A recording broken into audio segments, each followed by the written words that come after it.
Hello everyone, hello teachers. So for today's video, ipag-uusapan natin yung about sa self-introduction video. So isi-share ko yung share sa akin ng aking referral. So I have my referral na nag-apply siya August 3 and I'm very happy na talagang after 3 days ay na-launch na siya agad.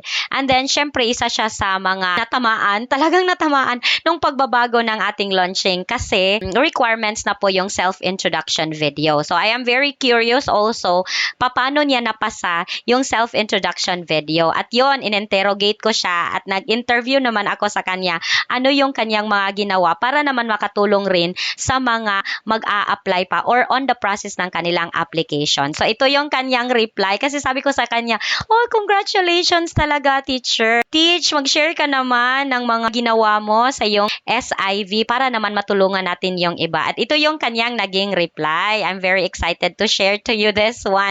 Okay. So, ito po, Teacher Christine.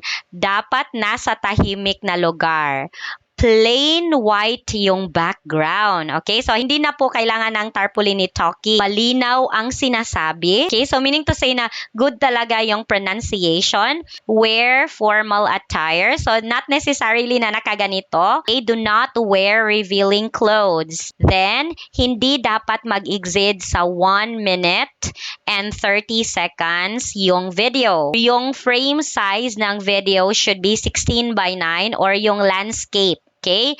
Then, do not put background music, effects, edits, subtitles, or any stickers. Okay? So, take note nyo yun kasi talagang kaka-launch lang nito ha. So, fresh talaga yung kanyang mga na-share sa akin. Okay, ano pa?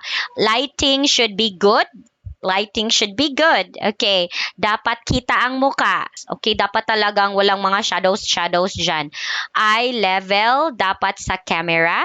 Okay. Dapat kita ang ulo. Siyempre naman, dapat kita ang ulo. At balikat. Okay. Kita ang ulo kasi yung iba kasi parang napuputol or napakasiling. Okay. Yun yung ibig sabihin niya. Okay. Kita ang muka, siguro ulo, balikat. Nakagitna dapat sa frame. Okay. Proper framing. I suggest po na sa 5-1 Talk Studio nila gawin para masunod nila yung standards. Andun na po ang step by step. Tapos, makikita po nila doon ang tamang framing. Okay? Pwede rin silang magpa-approve ng script doon. Okay? So, based na ito sa kanyang experience ha. Tapos, makikita rin po agad nila yung mga dapat i-improve bago pa sila mag-record or magpasa. Okay. Pero sa kanyang case, ito yung kanyang sinabi. Pero sa case ko kasi, teacher, sa phone ako nag-shoot. Sinunod ko lang ang mga tamang framing. So, yun talaga yung kanyang ginawa. At saka dinagdag niya, syempre na ginawa na lang niya yon sa kanyang phone for better video quality. Okay, pwede rin naman siyang ganun. Basta masunod lang po yung standards, yung video requirements ng pag-shoot ng ating self-introduction video. At syempre, nagpasalamat ako ng bonggang-bongga kasi malaking tulong yun sa mga nagsisimula pang gumawa ng kanilang self-intro video. Tapos, nag-follow up question ako para sigurado talaga. Teach, ano po yung naging background talaga ninyo? Pwede na ba yung hindi naka-green screen? Ang sabi niya, no need for the green screen kasi hindi po yun ina-approve. So, dapat plain white background lang po talaga. Okay, so wala na pong mga edit-edit. Sabi niya, oo, kasi hindi rin yun ina-approve. So, no need for you to worry kung wala kayong editing skills kasi pwede na po na hindi tayo mag-edit.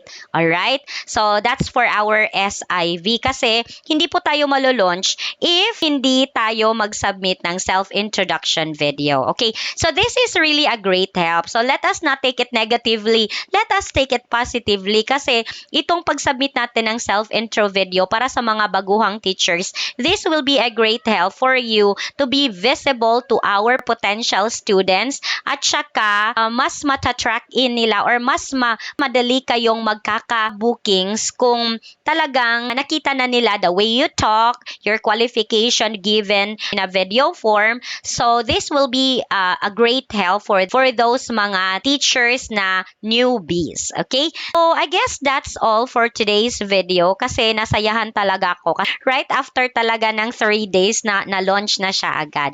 Antabayanan nyo na lang po, teachers, kasi mayroon rin ako naging experiment. I will be sharing you my self-introduction video na ginawa ko rin siya at pina-approve ko siya sa AI. And it's really approved. So, isi-share ko yon sa inyo at paano ko siya ginawa at yung mga do's and don'ts in making your self-introduction video.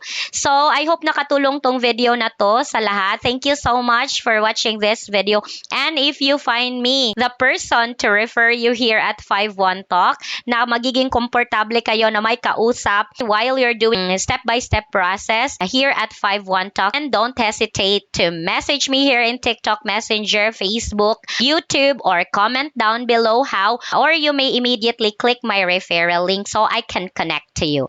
Thank you so much, and I hope to hear from you soon. Bye-bye!